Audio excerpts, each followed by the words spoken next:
Hello guys! Gagawa po tayo ng kutsinta. Ito po ang ating glutinous rice flour. Ayan po ang ating glutinous rice flour guys. Ito ang ating harina, aswete, at asukal. Ayan guys, babay muna. Maglagay guys ng 1 cup 250 ml na harina. Lagay ulit guys ng 1 cup 250 ml ng rice flour. Paglagay guys ng asukal, ito po yung asukal natin guys, kalahating cup na 125 ml. Kung gusto niyo po ng matamis guys, pwede po kayong mag-add ng asukal. Haluin mabuti guys. Haluin natin siyang mabuti.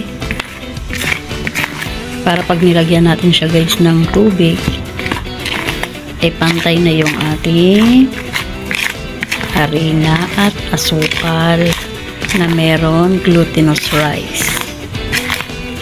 rice flour.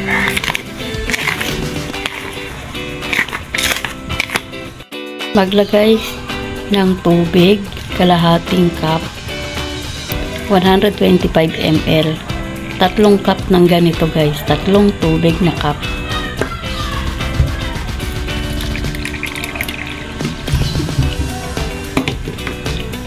Ito na po ang pangalawa.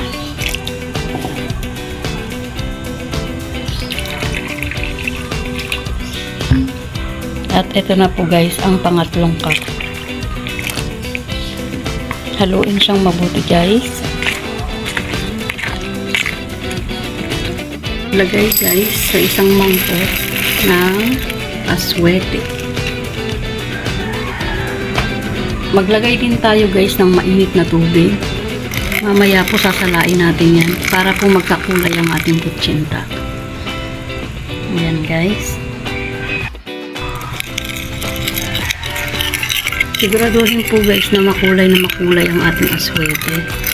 Kasi yan po yung ipangkukulay natin sa ating kutsinta.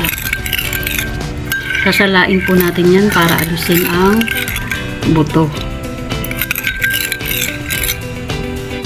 Ito na guys, salain natin para hindi maisama ang buto ng ating aswete.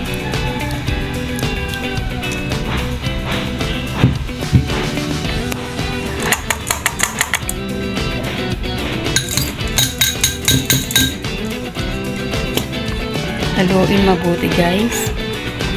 Mamaya sasalain natin to guys para hindi masama yung mga buo-buo ng harina.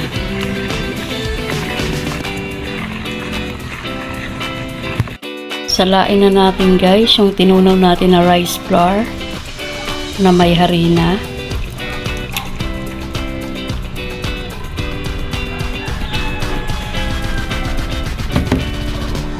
Ayan po guys ang ating mga buo-buo.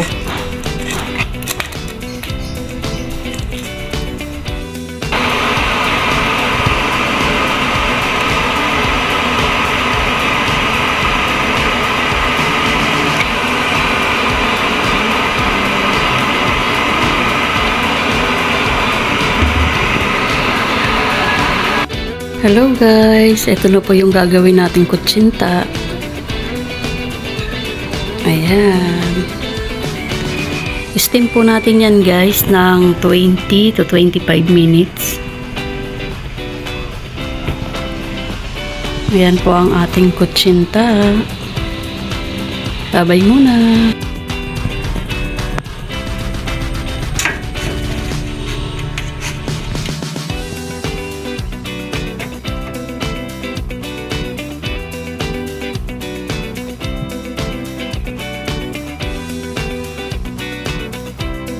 Hello guys, tignan na po natin yung ating kutsinta. Ayan na po guys ang ating kutsinta. Ito guys ang ating kutsinta. 30 minutes guys. 25 minutes lang sana guys, pero ginawa ko siyang 30. Ito guys, ang ating kutsinta. Babay muna guys. Hello guys, ito na po yung ating ginawang kutsinta. Ito guys, ang ating ginawang kutsinta. Yan.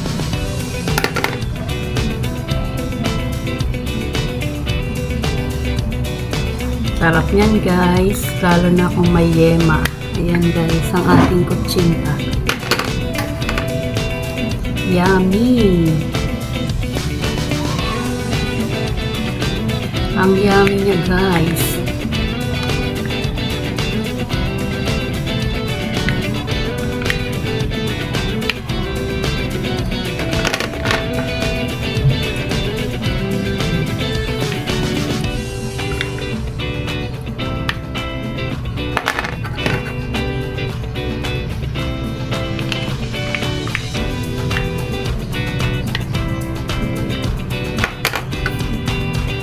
Sarap to guys. Lalo na kung may yema o kaya anyog. Napakasarap.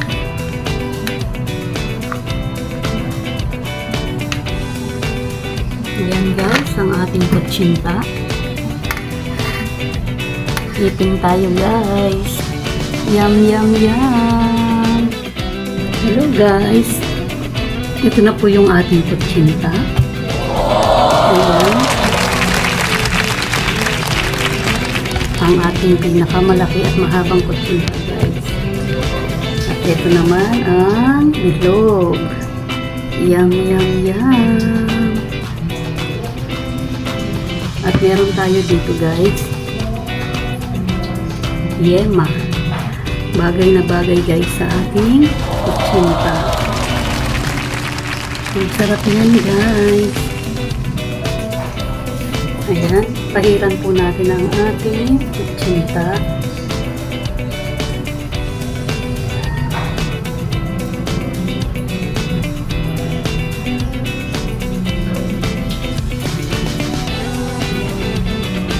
Ayan po guys, ang ating kutsinta.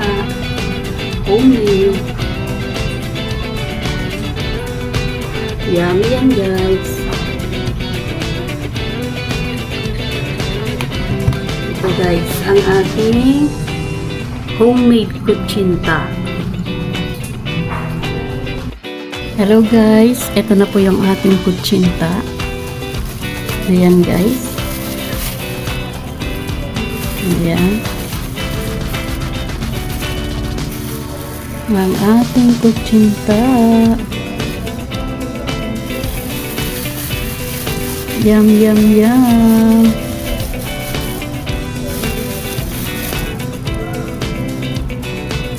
Sarap guys.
po yung inis ko na kutsita.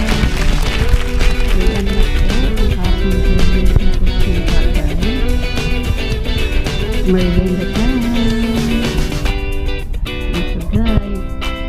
Kutsita.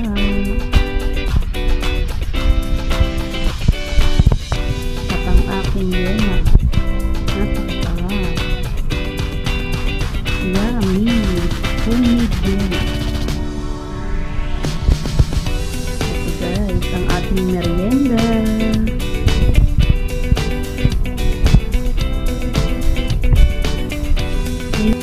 Hello guys, pwede ka rin po maglagay dito ng cheese kung ayaw nyo po ng yema. Ito po, meron po tayo dito ng cheese. Lagyan lang po natin siya.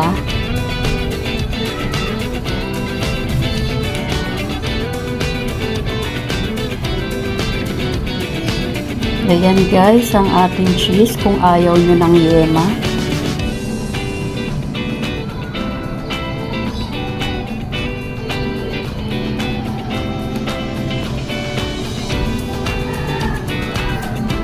Thank you for watching.